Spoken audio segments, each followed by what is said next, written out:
신 창조주께 의탁할지어다. 아멘. 네, 오늘은 23번째 베드로전서 시간입니다. 지난번에 제가 이런 말씀을 드렸죠. 왜 성도는 이 세상에서 주님을 위하여 당하는 고난 속에서 기뻐해야만 하는가? 성도에게 고난이 올 때 성도는 그 믿음 안에서 그 고난을 넉넉히 싸워 이기고 또 기뻐할 수 있다. 이 말씀을 지금 베드로 사도가 본문에서 계속해서 이어가고 있습니다. 그래서 본문에 보면 종속 접속사로 시작을 하고 있는 것이 17절입니다. 그래서 원문상에 보게 되면 호티라고 하는 접속사가 시작되면서 말씀이 이어지고 있는데 이게 바로 위에 있는 말씀을 받아서 종속되어서 설명하고 있다. 이렇게 말씀을 할 수 있습니다. 성도가 이 땅 가운데 받는 환난과 고난은 모두 누구의 영광을 위한 것입니까? 주님의 영광을 위한 것입니다. 그러니까 우리가 당하는 환난과 고난은 우리에게도 연단이 되지만 하나님께는 영광이 될 것이다. 이렇게 성경은 우리에게 말씀하고 있습니다. 제가 여기서 이런 말씀을 드렸었죠. 예전에 우리가 당하는 고난과 연단은 할 수만 있으면 주님의 의를 위하여 당하는 고난이 되기를 소망한다. 이 말씀을 드렸죠. 우리가 마땅히 받아야 될 고난을 받는 게 아니라 징벌을 마땅히 받아야 될 징계를 받는 게 아니라 정말 징계받을 것은 없지만 주를 위하여 사는 것 때문에 당하는 핍박과 손해를 통하여 고난을 받는 것이 더 아름답지 않겠는가, 이런 말씀을 제가 드렸습니다. 그런데요, 조금만 더 깊이 생각해 보면 이런 생각으로 도달하게 되죠. 그러면 내가 잘못해서 당하는 징계, 하나님이 우리의 아버지가 되시니까 마땅히 우리를 훈육해 가실 거 아니에요? 우리 인생 속에서. 그러니까 제가 잘못해서 당하는 징계가 우리 앞에 놓여질 때 그 징계도 가만히 생각해 보면 하나님의 영광으로 마무리된다면 그것 또한 하나님의 의와 영광이 드러나는 것 아니겠는가? 이런 생각들을 해보게 되는 거죠. 그러니까 우리가 마땅히 받는 징계 또한, 마땅히 받는 징벌 또한 가만히 근본적으로 따지고 들어가 보면 하나님께서 그것을 사용하셔서 하나님의 의와 영광을 드러내는 일에 결론을 내린다는 것이죠. 그러니 마땅히 받는 징계도 하나님의 의와 영광이 드러날 수밖에 없다. 그래서 오늘 베드로는 19절에 하나님의 뜻대로 고난을 받는 것, 이렇게 설명하고 있어요. 그러니까 고난이라고 하는 것이 앞에 뭐가 붙죠? 하나님의 뜻대로 받는 고난. 이렇게. 그러니까 여러분들과 제가 받고 있는 환난과 연단이 있습니까? 그게 다 하나님의 뜻대로 받는 거예요. 하나님의 뜻. 그럼 하나님의 뜻이냐? 내가 고통받고 내가 핍박받고 내가 이렇게 어렵게 사는 것이 하나님의 뜻이냐? 그게 하나님의 뜻이 아니라 그런 것들을 통하여 하나님의 뜻을 이루신다. 영광과 하나님의 하나님 되심, 의를 드러내신다라고 하는 차원에서 하나님이 우리를 붙들어 가시고 이끌어 가신다. 이렇게 말씀을 하고 있습니다. 여러분, 우리가 어떤 식으로든 고난을 받는 것은 하나님의 뜻입니다. 그래서 웨스트민스터 신앙고백서에 보면 오래전 선배들은 모든 고난과 모든 축복은 다 하나님의 뜻이다, 이렇게 말씀을 했어요. 그러니까 내가 당하는 고난이 지금 현실적으로 이해가 안 되고 해석이 안 된다 하더라도 그걸 우리가 하나님의 뜻으로 받아서 묵묵히 견뎌내라. 인내만 잘하면 되느냐? 견뎌내기만 잘하면 되느냐? 아니다. 우리는 그리스도 예수로 말미암아 항상 넉넉히 이기는, 감당할 수 있다라고 하는 믿음이 있는 성도가 아니냐, 이렇게 말씀을 드리는 거죠. 할 수 있거든 하나님의 의를 위하여 받는 고난이 되어야 하지만 그렇지 않거든 우리가 마땅히 받는 징벌을 받는 고난이라 하더라도 그것을 통하여 하나님의 영광과 의가 드러날 수 있다. 이래도 하나님의 영광이고 저래도 하나님의 영광이 된다는 사실을 좀 기억해 볼 필요가 있습니다. 나아가 하나님은 이런 고난 속에서 기뻐할 수 있는 이유가 오늘 아주 매우 심도 있게 다뤄지고 있는 내용입니다. 여러분, 17절 말씀해 보면 굉장히 어려운 말씀을 이제 끌어가고 있는데요. 하나님의 집에서 심판을 시작할 때가 되었나니 만일 우리에게 먼저 하며 하나님의 복음을 순종하지 아니한 자들의 그 마지막은 어떠하며. 저는 오늘 본문에서 제일 우리가 마음에 담아야 될 단어가 두 가지입니다. 첫 번째로는 먼저라는 단어와 두 번째로는 그 마지막이라는 단어. 이 두 가지를 가지고 본문을 이해할 필요성이 있어요. 성도에게 주어지는 고난을 베드로는 이렇게 지금 설명해 가고 있어요. 우리가 받는, 이 땅에서 받는 이 고난은 심판, 이렇게 말을 해요. 좀 어려운 부분인데요. 이걸 어떻게 묘사하고 있냐면 호의적인 심판. 그러니까 여러분들과 제가 이 땅에서 고난을 겪잖아요.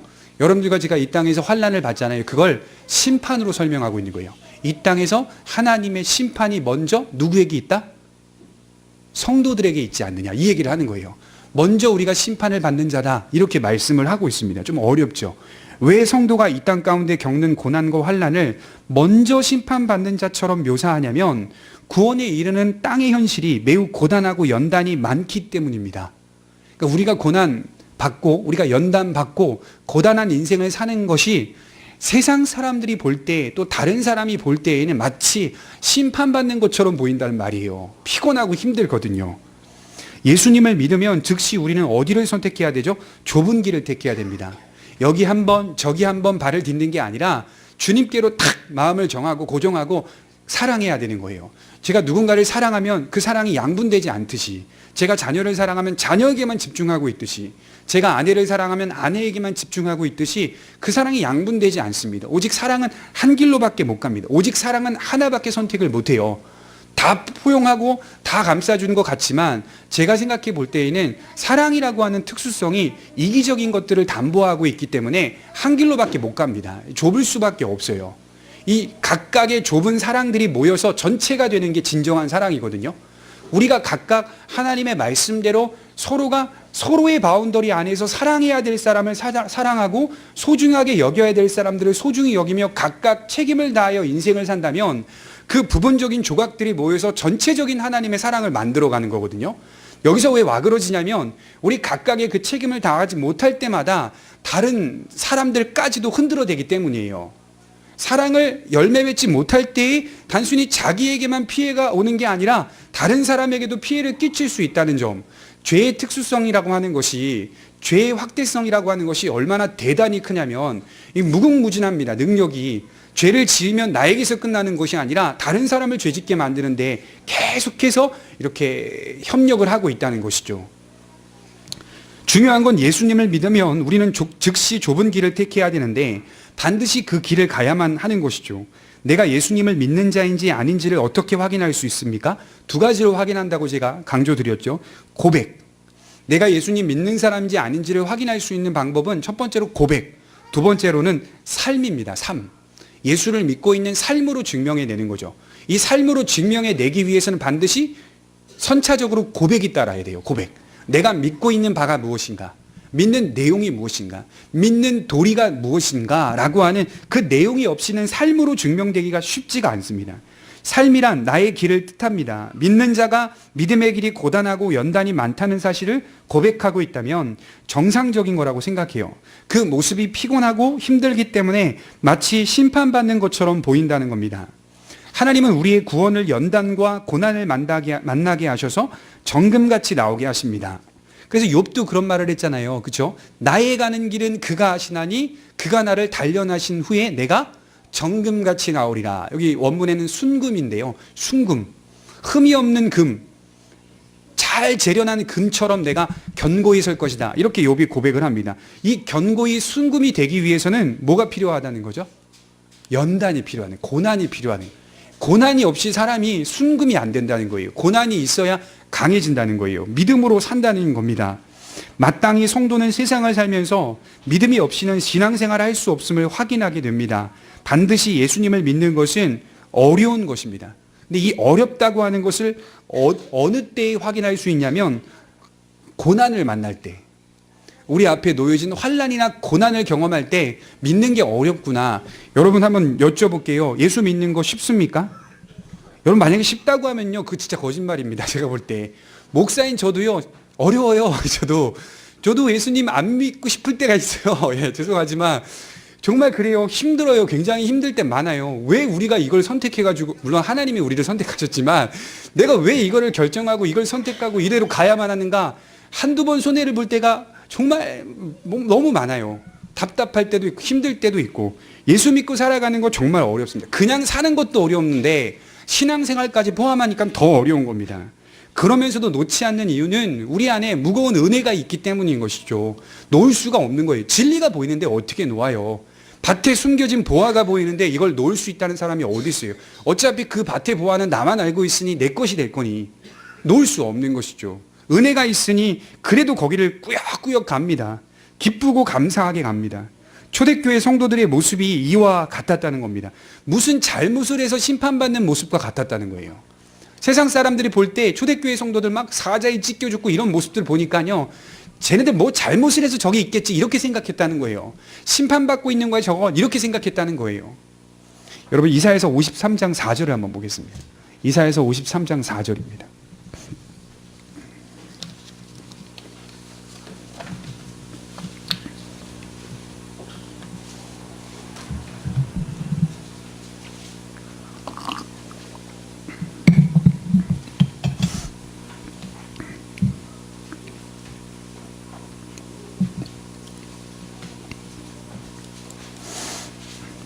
예수님에 대한 예언이 선포되는데요. 중요한 부분이 나옵니다. 같이 한번 읽어보도록 하겠습니다. 시작. 그는 실로 우리의 질고를 지고 우리의 슬픔을 당하였거늘 우리는 생각하기를 그는 징벌을 받아 하나님께 맞으며 고난을 당한다 하였노라. 여기 중요한 게 뭐냐면 우리 죄를 짊어지고 가신 예수님, 우리는 다 여기에 초점을 맞추고 우리가 배우잖아요. 조금 바꿔보자고요. 좀 뒤로 가서 이렇게 생각해보죠. 예수님이 고난을 당하고 슬픔을 당하는데 우리는 예수님이 고난받는 걸 보면서 뭐라고 생각했다는 거죠? 저건 마땅히 받아야 될 징벌이다, 이렇게 생각했다는 거예요. 예수님이 십자가에 달려 죽어가고 계시는데도 나의 죄, 나의 연약함은 생각하지 않고 저건 무슨 잘못해가지고 심판받는 거야, 이렇게 생각하고 있는 거예요. 이건 우리의 생각이라는 거예요. 우리의 잘못된 생각, 잘못된 편견에는 누가 고난받고 의에 대한 고난을 받고 있으면 자꾸 그걸 가지고 하나님이 심판하고 계신다, 저건 심판받는 거야, 저건 마땅히 잘못한 것에 대한 평가를 받고 있는 거야, 이렇게 착각할 때가 많이 있다는 겁니다. 그만큼 예수 믿고 살아가는 우리의 모습들이 세상 사람들이 볼 때에는 마땅히 받아야 될 징벌이다, 이렇게 생각할 수도 있다, 이렇게 말씀을 드리는 겁니다. 왜냐하면 예수님을 바라보는 시선마저도 예수님을 어떻게 생각했냐면 나는 너희를 위하여 왔노라, 이렇게 말씀하셨는데, 나는 너희를 위하여 왔노라 십자가에 달리셨는데 너희를 위하여 행하고 있는데 예수님의 모습을 보면서 예수님을 구경하면서 그 예수님이 우리의 죄를 사하고 있는데 사함받고 있는 자들이 저건 마땅히 저주받는 거야, 이렇게 손가락질을 하고 있었다는 거예요. 그러니 한번 생각해 보십시오. 오병이어 때 예수님이 그렇게 먹이시고 입히셨는데 그랬더니 이 무리들이 다 왕으로 삼자, 유대 임금으로 삼자, 이렇게 예수님을 드높였는데 며칠 지나가지고 죽여라 이랬던 사람들이 오병이어 사건 때 있었던 사람들이에요. 죽여라, 예수님을 죽이고 바라바를 내놔라, 그 살인자, 강도, 그 사람 내놓으라는 거예요. 우리가 얼마나 잘못된 생각을 많이 하고 있는지 설명하는 겁니다. 십자가에 달리신 주님에 대하여 마땅히 그는 심판받는 것으로 오해하고 있었다는 겁니다. 이것이 악한 인간의 본성입니다.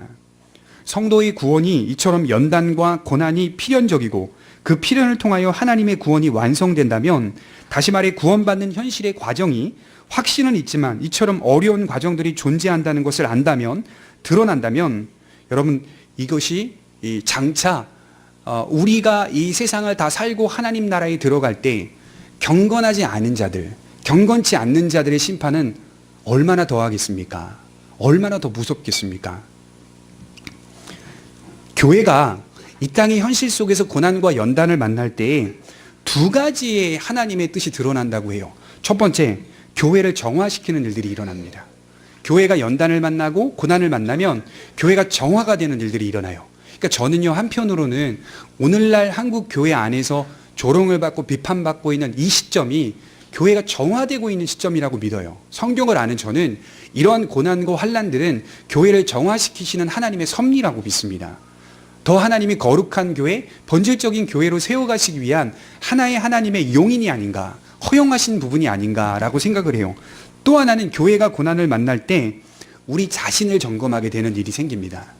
고난을 겪고 연단을 만날 때마다 내 자신을 점검하고 나의 죄를 다시 한번 점검하고 내 연약함, 무력함을 점검하고 내 불신앙을 점검하면서 우리 스스로가 정화되어 갑니다. 그러면서 동시에 무슨 일이 있는지 아십니까? 동시에 그렇게 따라오지 못하는 분들, 그렇게 믿으려고 하지 않는 분들은 교회 바깥으로 나가게 됩니다. 이게 하나님의 정말 신비한 일이에요. 그렇게 하나님의 뜻대로 하나님의 길을 걸어가지 않으려고 하는 사람들은 날마다 본질적인 복음이 선포될 때마다 그 자리에 앉아있지를 못합니다. 왜냐하면 소망이 없거든요. 본인들의 소망은 하나님의 나라가 아니거든요. 세상이고 세상에서 모든 것들을 다 해결하려고 하는 소망이거든요. 자꾸 장막이 하늘에 있다는 것을 강조하는 강단 앞에서 그 말씀을 누가 듣고 싶겠어요? 은혜 받고 거듭난 사람만 듣는 게 뻔합니다. 그리고 그 안에 앉아있는 게 뻔해요. 그러니까 말씀을 듣고 진리를 듣다 보면 거기서 또 교회의 그 역사 가운데 믿지 않고 불신하는 사람들은 오랫동안 그 교회 공동체 안에 앉아 있을 수 없게 만든 하나님의 놀라운 섭리도 있다는 거죠.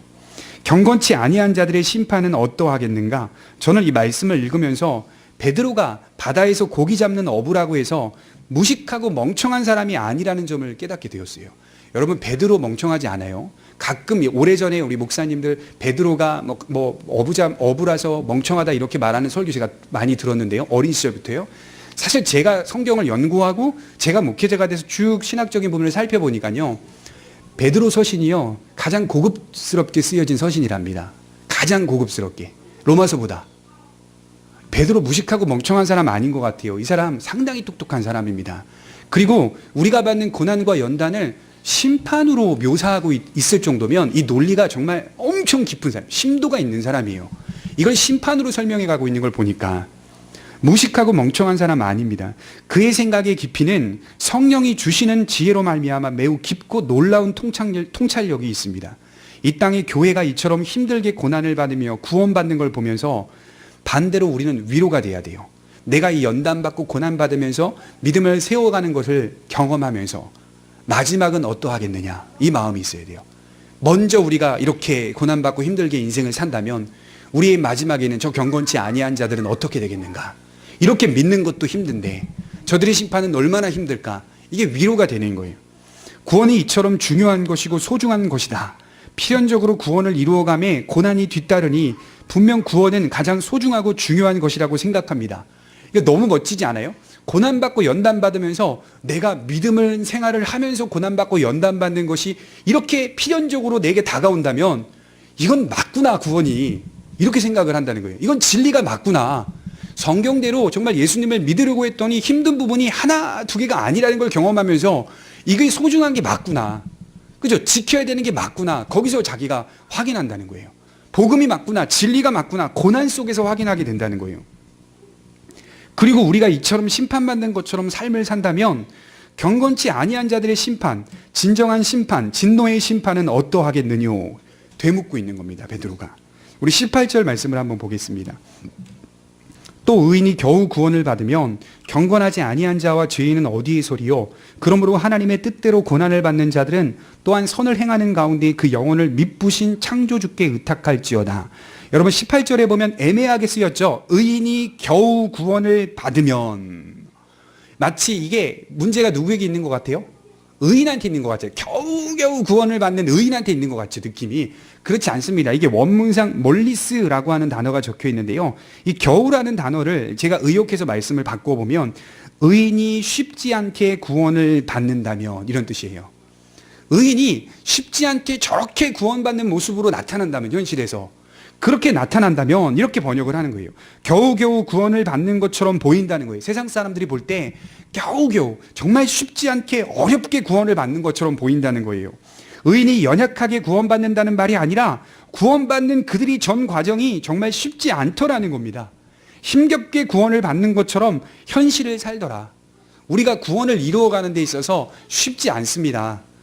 정말 힘겹게 겨우겨우 가는 것처럼 저들에겐 보인다는 거예요. 이해를 굉장히 잘 하셔야 됩니다.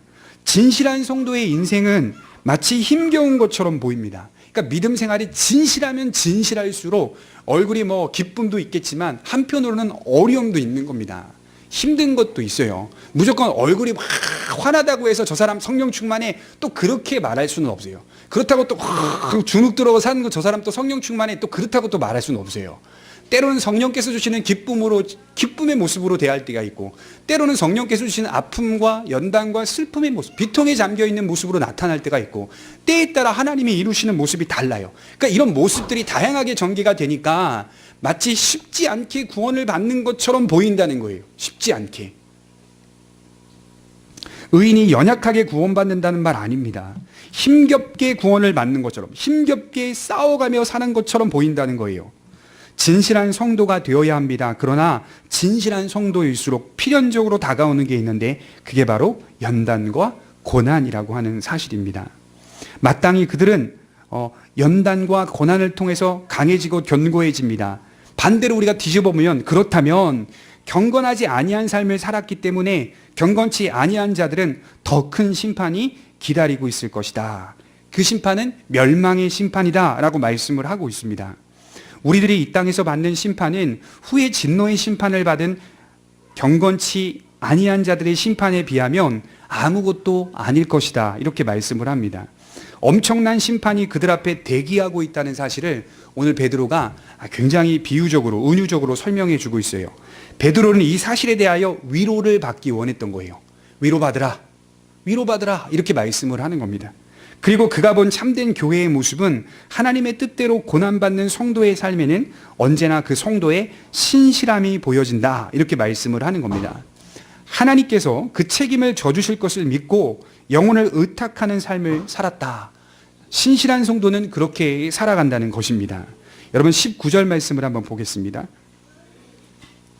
그러므로 하나님의 뜻대로 고난을 받는 자들은 또한 선을 행하는 가운데 그 영혼을 미쁘신 창조주께 의탁할지어다. 그러니까 우리가 이 세상에서 해야 할 일은 딱 하나죠. 뭡니까?